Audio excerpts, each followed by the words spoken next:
are going to text. I'm visually impaired to remind you. So if they say something, I'm going to need you to repeat it for me if you Yeah, don't of mind. course. Okay. Hey guys, we're going to let some people get in here. We are live with Tina from the Voices of the Unheard.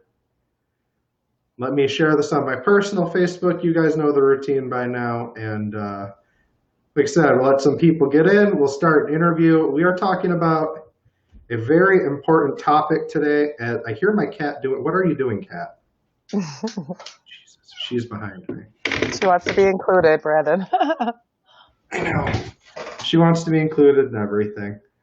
You guys see her? Say hi to Sylvester, everybody. All right, go Hi, run off. Go do Sylvester. your cat thing. Or just get in the way. That's fine too. All right, guys. So, sorry, my cat is really, she's really, what are you doing? She's all over my, it's not on camera, but she is all over my desk, like right in front of my, yeah, now she's on camera. Now you guys can see what I'm dealing with. All right, so we're here to talk about a very serious issue today, though. Um, and this is, not a fun topic to talk about. We're here to talk about child abuse today, and I pulled up some basic statistics here. So let's just go over this before we start talking to Tina and get her story. So every year, more than 3.6 million referrals are made to child protective agencies involving more than 6.6 million children. Um, and then in 2014 alone, there was over 700,000 victims of child abuse, and that would pack more than 10 football stadiums. This is a widespread issue, and the system, they really seem to, that there's people that fall through the cracks, to put it through the least. And Tina has one of those stories. So what I'm going to do here is I'm going to let her share a little bit of her story with you guys. I already know a little bit about it, and then we'll talk about her petition and everything else after. Tina, if you want to go. Okay, thank you so much, Brandon, for having me. I do appreciate it. To anybody that does not know, I do have a public profile on Facebook that is called We Are the Voice for the Silence and the Afflicted. Originally, when I started the page, it was specifically for my 4-year-old. He was physically abused and still, unfortunately, is being physically abused by his father. I cannot disclose any of the father's personal information, but there are pictures based on the traumatic markings and the ill intent, as we would put it, that dad has portrayed. Not only has dad done that with his 4-year-old, he has a repetitive history with his 7 other children, as well as drug and alcohol, mental health. Unfortunately, the system has been basically told about all this information, as well as repeatedly each week. It's an ongoing scenario where my son comes home with bruising, and mind you, they're not just minor scrapes and bruisings. These are extensive bruisings, black and blue marks, welts across his forehead, across his torso, things that a typical 4-year-old would not have.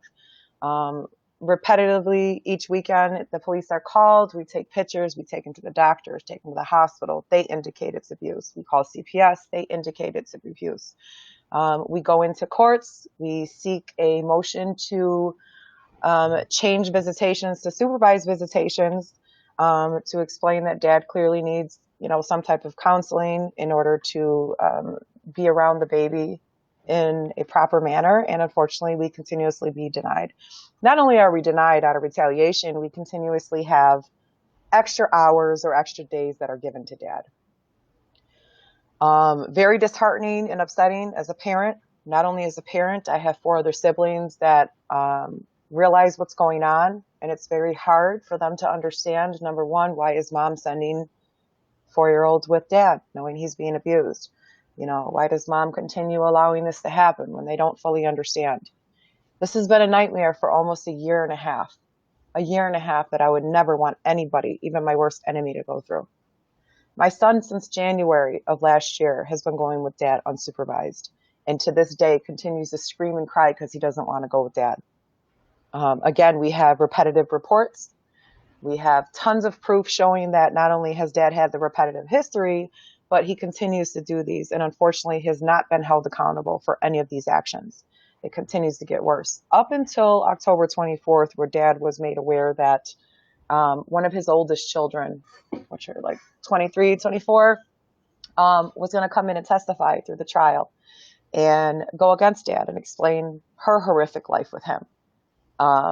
Beaten, abused, burnt, so many other stories that I can't even really disclose over the internet right now, unfortunately. And as dad was made aware of that, all of a sudden the physical abuse has stopped. So when my son comes home and I ask, how's your weekend? He goes, dad doesn't hurt me anymore.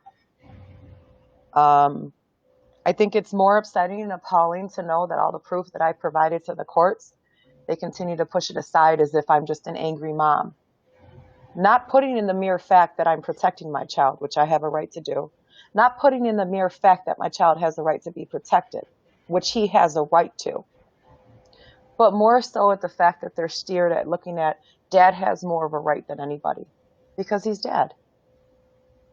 And I think pretty much my situation and how I'm looking at it right now is, like I was telling Brandon, I've exhausted all my resources. I did everything I needed to do to protect my child. And for some reason, I feel as if my back is against the corner and I'm getting pushed back against from the system. Like I'm fighting the system, literally. The more Yeah. and more, I'm sorry, go ahead. No, I was about to say absolutely. And I know you have a court date coming up in a couple of weeks, not even. December Uh, 11th, a trial. December Yes. 11th. So 9 days away, not even. It's a week away. Wow. My math is really bad. It's okay. I think the most appalling part about that is actually I spoke to my lawyer today, and pretty much this is what the ultimatum was. Prior to all this, I was threatened before saying that I had a 50-50 chance on losing my son if I pushed for a trial. Okay. Because mind you, for a year and a half, I was shut up. I wasn't allowed to show proof of all of dad's false accusations, him saying that I'm in, what is that? What your, violation of the courts. Um, he's trying to go against any of the abuse allegations, any proof that I tried to show the judge. It was like, no, no, no, you got to wait for a trial. So when the trial was presented to me, they basically stated that if you do that, you might have a 50-50 chance on losing your son. And I'm going, why? What have I done wrong? I have no criminal history. I have nothing for you to sit there and use against me. All it is false accusations. It's false accusations on dad's part. Everything that I have is proof. It's in black and white, either from a doctor, CPS report, counselor now, child advocate centers, family justice service, police reports. I mean, what else do you want me to do? Now, today, when I spoke to my lawyer, I was told there's three options. We went from one to three. We broaden our horizons, guys. We broaden our horizons. We have three options. One is I continue to have my full custody, which I do have, and dad will get more visitations. Two, dad gets full custody, and I get visitations. That's laughable. Three, we get joint custody, and we still try to extend visitations amongst both of us. My whole point is, where is dad going to be held accountable for all of these actions and all this abuse that we have pictures and doctor's notes from? We even took it to the district attorney's office. The district attorney investigated it for 6 months. They wasted my time to turn around and tell me they can't help me because although my son said somebody's hurting him, because he didn't state dad wasn't hurting him, they can't press charges to prove that dad is the one that's actually physically causing harm to him. The intent to cause harm. I go, wait a minute. I take pictures before my son leaves. No marks on him. No bruises on him. My son from Friday 12 o'clock to Sunday 12 o'clock. He comes home Sunday 12 o'clock, and as soon as he walks in the door, I undress him, I change him, give him a bath, and I see all these bruises all over him, and I do exactly what a responsible parent is supposed to do. Call the cops, call the doctors, take him to the hospital, do everything I need to do. What do you No, mean? You can't show absolutely. cause. And that kind of brings us to do you want to explain your petition to people Sure. and what you're petitioning for? I have a link to it in the video for those of you Right. watching. So the petition is specifically for reform for family court as well as CPS. The CPS reform is, and I'm up to suggestions if anybody wants to either PM me, Tina Salinas, on Facebook, or you can do the We Are the Voice for the Silenced. I do have my message box open for suggestions. I'm willing to take, of course. CPS in particular is mostly because their standards are way too high. They basically, when situations are like this, they tell you that if the child is basically not in the hospital for extensive period of times or broken bones, they basically push you off as if, okay, well, we know there's abuse going on, but we're not really going to do too much right now. I did confront CPS as well as the supervisor about an Article 10 that I reviewed and looked up. And I was told basically that the Article 10 is in particular for parents that have custody, which, like myself, if I was the abuser, they would come in the home and take the child from me. My question is, where's Article 11 and 12? Is there another article? So if my son leaves the house and goes to his father's and he's on visitation, who protects that? Where's that right? We need something put into place to where if there is a visitation put at hand, something mandatory or strictly monitored needs to be put into place to where they don't take it so lightly, especially if it's a repetitive offender. If there's a repetitive offender, he's been wanted before, he's been indicated before, his children have been taken before, you are definitely supposed to be put at the top of the list, just as well as a child registry. You got For a sure. sex registry, So you know? obviously that makes a lot of sense to me, but what do you propose we do? Do we put these people through counseling and try to get them better? I So mean, there this has is to be where, yes, some kind of this, outcome eventual, to yes. fix the problem. And this is where family court comes into play for the family court reform. That's why I put two reforms in there. It's kind of like a domino effect. And I've learned that through dealing with the situation with court. Domino effect means basically if law guardian, CPS, and um, whoever else is supposed to stand up for the child is not doing their job properly, it's a domino effect because the judge looks at it and goes, well, if they're not taking it seriously, why should he? So the family court reform is basically surrounding by the perpetrator. One, they should be put on the child registry, just like you have a sex registry, they should have a child abuse registry put in place. So where, again, if they're repetitive, they should be put on there. The public should be more aware of this because then that not only would help people that get into a relationship engage with these people that are manipulators, it might help DV abusers or victims as well. Because unfortunately, I did deal with a 10-year domestic violence relationship with the husband prior to having my child. Um, a lot of people don't know the story behind that, but it kind of follows suits. Once a domestic violence person is manipulative towards the woman and then they have children, they lose control of that person, they get out of that relationship, it steers to the child. And then that's how the courts come into play because they manipulate the courts and then they get what they want. So if we put a registry into place to where they see that this person is not only abusive towards women, they're abusive towards children, the public is aware of that. People can better prepare themselves.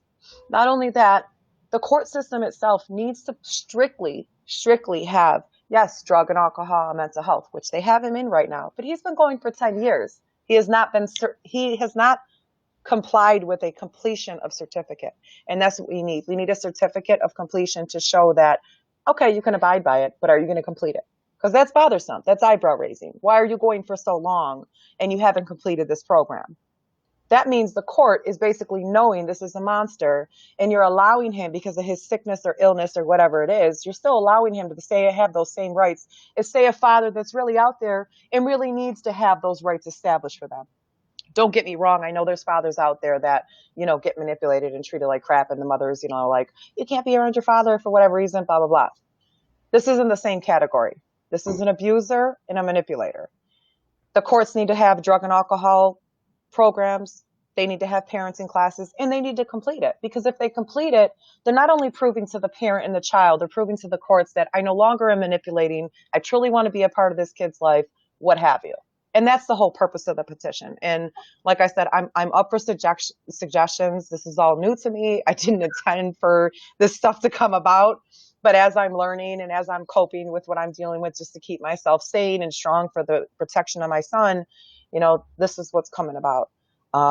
So I am definitely up for anyone and any suggestions to add to these, as well as who I can contact. I know we do have the petition online, but I know there's also different strategies and things that we need to do as far as contacting legislators' office or what have you, in order to really get the ball going for people to really say, hey, something really needs to be done. Something needs to be done.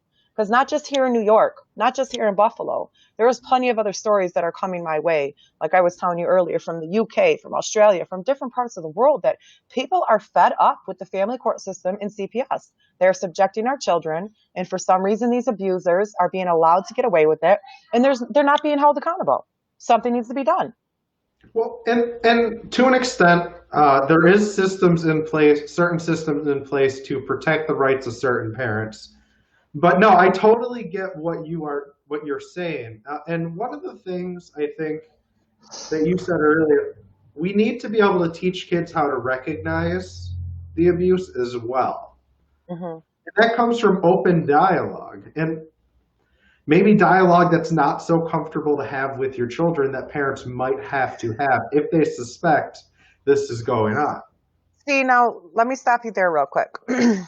When you're a parent and a child and you deal with a situation like that, it's very hard because you have to be very cautious with what you say to children, especially that young, because they're very easily influenced, and you don't want to manipulate and you don't want to add to anything.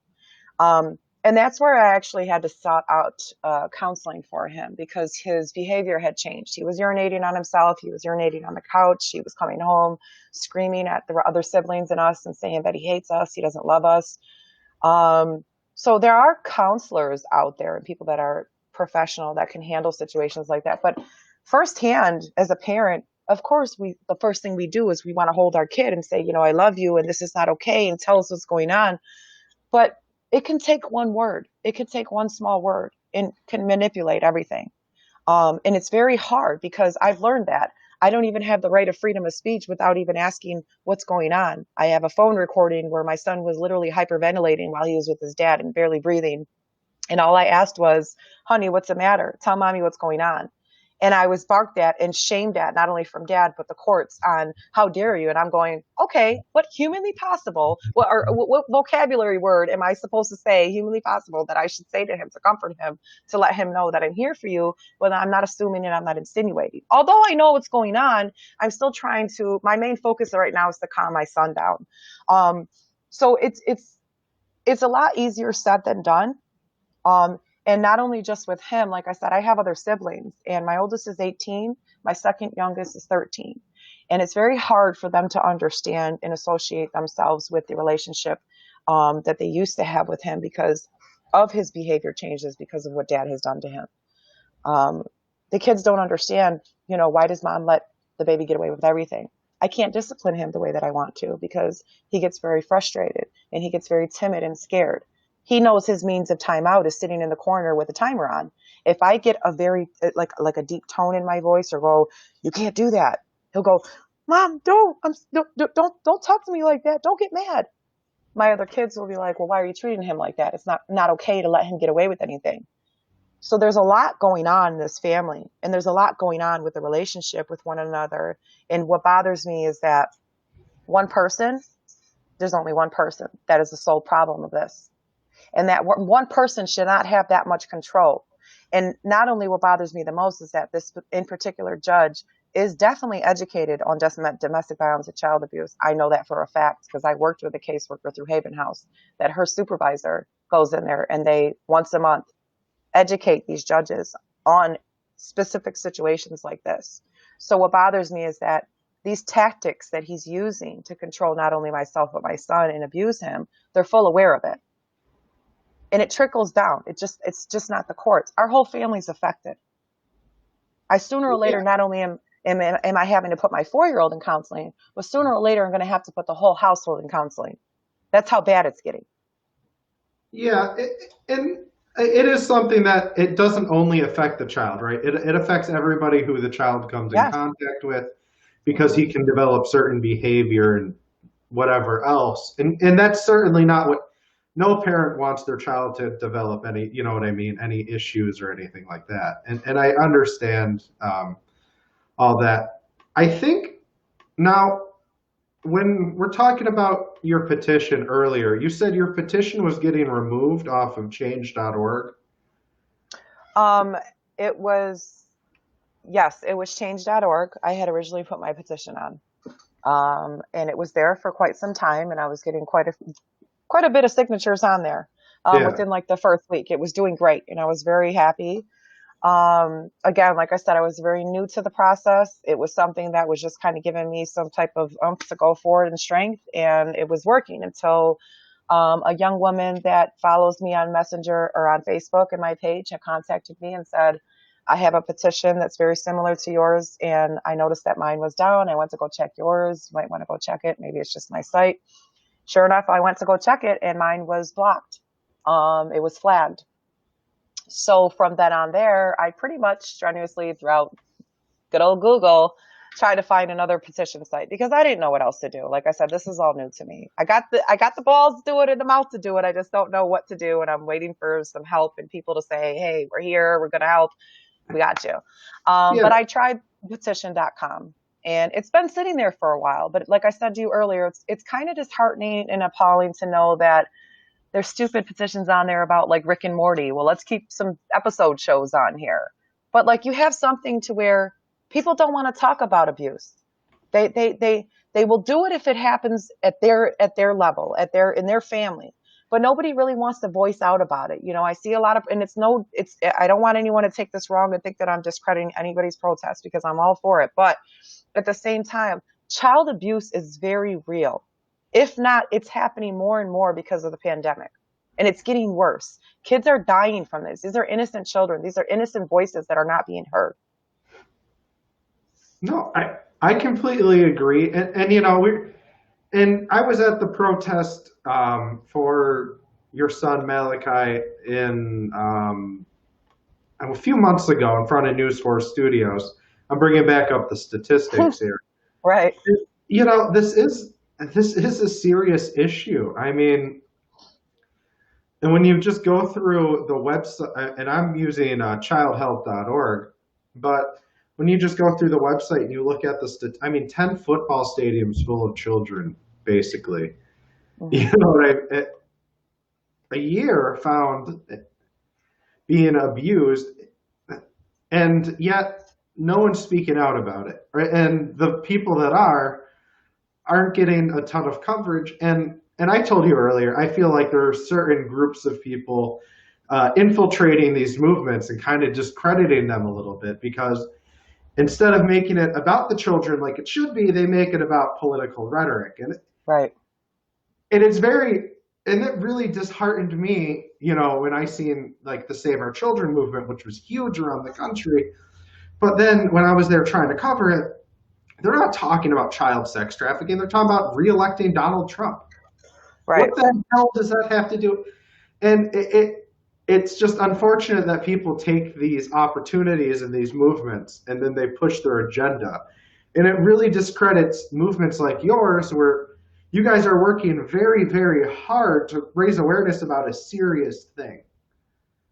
And I think with every group, unfortunately, with whatever protest or any type of whatever event that you want to put together, there's always going to be those few individuals. Activism, there's always going to be infiltrate. It's Exactly. nothing new. There was their fair share of Black Lives Matter events as well. It's the people that don't stand up though, and this is what hurts the most, okay? And it goes back to even the court system. I've had to fire 2 lawyers so far because they didn't seem as if they were standing in my way. And the only reason why I caught on to that is because one minute they're in my way, they're in my side, and then when they go into that private conference with the judge, all of a sudden they come out and their whole demeanor changes. I mean, I had a judge or a lawyer literally scream at me at the top of my lungs or his lungs, humiliate me. Not only we're not even out of the courtroom yet. Okay, Yeah. my hand wasn't even off the door, and I caught him on camera doing that. And I'm like, hold on a minute, dude. You told me to freaking print up the text messages and bring them into court. We're not even out of the courtroom. And he's not only hollering in front of the judge, but he's hollering in front of my kid's father and his lawyer. And he's like, you just need to get another lawyer. And I'm like, you good? Like, did the demon just overpower you? Like, you need Jesus or something? What's wrong with you? Like, what is going on? So I was like, wait a minute. So when I hired my third lawyer, I explained to her. I also had another witness. Like I said, I had someone from the Haven House. I can't disclose her name. She came with me, and she actually witnessed not only the biased behavior against the judge that she had towards me, but as well as the difference in character as they went in and spoke to the judge and then came out. And we're kind of like, what's going on here? She basically, in kind words, told me we have to worry about our reputation in front of this judge afterwards. So I'm sitting here going, okay, paycheck's paycheck, basically. Screw standing up for what's right. Keep subjecting my child to abuse. Screw me that I'm a parent that's trying to protect my child because, we don't have rights. We're not allowed to have those rights. But this father has a right to continue abusing him. And again, this is what I wanted to say earlier because, like I said, I know you are piggybacking on there are fathers that have rights, and I understand that, and I condone those fathers. There's wonderful fathers out there that get treated like crap, and I'm not saying that at all. But there are abusers out there that are not only abusing their child, they're abusing the system, they're manipulating the system. They're not put in that same category. They don't have that same right. Once you violate your child or children, once you put your hands on them and abuse them, you shouldn't be looked at the same. And that's how the family court system needs to look at it. You have to categorize them differently. They need And different that's approach. something I think where if you have this registry that you want to put into place, that will help out a lot. That will, Right. right? Then you have this piece of paper that says, look, they've done it in the past. This is when they've done it in the past. So you can show it. And then you have that because really in court, the biggest issue with trying to prove anything, whether it be a criminal case or a civil matter, is always burden of Trial. evidence, right? Yeah. And then you got to wait for a trial. If you have that registry and you have their name on it, half your work's already done for you. Between that Right. and photos, you're good. And to that extent, I really like it because kids can't always speak for themselves, right? Right. You're a parent, and I think anyone who's ever interacted with children, you can't always understand what they're saying, even if they're hard to interpret. And that's where a list like that, where if they say something along those lines, and you say, all right, and then you have that as well, So you the have thing all with, the evidence together. I think it just helps. It can do nothing but benefit the child. I don't see oh, any definitely. negative. Definitely. I don't see any negatives for the parents in this Right. instance. And the thing with kids, such as my child, and again, he's only 4, but he's also very verbal and he's very smart. We talk to him about everything. Um, with children that are abused, and am I saying this through experience? Because I was a child of the system. I was taken away from my biological parent. I was sexually and physically abused, put in the system myself. So I know I'm speaking out of experience as well as knowing that I grew up to understand how it works and how to treat a child while they're going through that. And that's why I said I'm a little bit more, this touches home more for me than it would say someone that wasn't put in my shoes as a child. And I think that's why it's more heartfelt as well. A child that has been abused, of course, children will never hold grudges. They're not like adults. They're not going to hold a grudge once you hurt them. They love you. They're always going to love you. But they're very timid, and their fear shows through that. You can fake the funk all you want to, but true love always prevails. And unfortunately, with the court system, it doesn't matter. And I think that's what bothers me is that it doesn't even matter up to a certain point, even 12, 13, or 14 years old. It's like these kids are not being heard, even when they get to that level to where they're saying, we have emotions, we have understanding, we can explain to you thoroughly what's going on. My 4-year-old can tell you what's going on. It all depends on who he trusts and what he feels comfortable telling you. There's been times that one time he'll tell us, and then other weeks he will become unresponsive. We don't pressure him. We don't pursue it. We let it go. We hope throughout the week, maybe sooner or later, he'll say something. And sometimes it happens and sometimes it doesn't. You can't push stuff like that. And I think the courts itself need to be more educated, not only with domestic violence, but with this act of child abuse and what happens and the signs. And there has to be other programs. There's only literally, I think, 2, one for sure, but 2 maybe tops that provide supervised visitations here in Buffalo, New York, which is very appalling because there's a long waiting list. And that's what forces the judges to say, well, either you supervise them or, you have a family member do it. Not a lot of people want to engage with that relationship, knowing that there was already abuse in past history. So that causes a problem with visitations because then all the courts see is they have to have a relationship and you're taking that relationship from them. So there's a Yeah, lot of factors. Go ahead. I'm sorry. a big part of the supervised visitation, and I don't know much about this. I only know a little bit about this, but Mm-hmm. there's a lot of overhead. When you're talking about supervised visitations, because you have to have an offsite premises, you have to have somebody to be there to watch. You know what I mean? You have to have cameras. You have to have bathrooms in the Right. building. I think that's a big issue with the supervised visitation. And it's not that I'm trying to like be against you. I just want to give a clear picture to everybody. You know what I mean? So it doesn't look like we're not defending it at all. I just want to just point that out that like a big part of that is the overhead cost, and a solution to that could be like a not for profit, right? Hmm. But again, that requires somebody with the time, the money, and the resources. And someone with a And lot more time, money, and resources than I have to go and do. And I mean, I there's a lot of discussions we can get into to piggy bank off of the protection of our children. Because if we really want to get down to,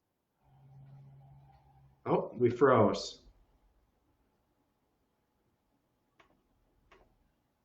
Oh, Tina, I think we lost Tina. Okay. I am so sorry about that, guys. I think we lost her. I think we covered a good bit, though. I will keep talking for a little bit. Maybe Tina comes back, maybe she doesn't. If she does, I will gladly bring her back on camera. She's still frozen right now. But, basically what I did today, why I brought Tina onto the show, and you can see her camera still frozen, and why I brought her onto the show was I wanted people to hear this, right? This isn't an easy topic to talk about. This isn't something that we like to talk about. And yep, there she just disappeared. So, but this is something that needs to be talked about. If you guys do have the time, it's 5 seconds, sign her petition. It would really, I mean, it could do a lot. Right now, the big thing is trying to raise the awareness and help them out, guys. So if you have the time, sign her petition. I'm sure I'll have Tina on again at some point in the future. Thank you, everybody who has already signed. And, thank you guys for watching today. Like I said, this isn't an easy topic. Child abuse is a serious, serious issue in this country, and even more so now during the pandemic. So thank you guys for tuning in to my interview with Tina. Tina, if you're watching, thank you for tuning in. I'm about to shoot you a Facebook message. I don't know what happened. I'm sorry, internet, whatever. But I will shoot you a message, and I will see you guys soon. You guys have a great night. I love you.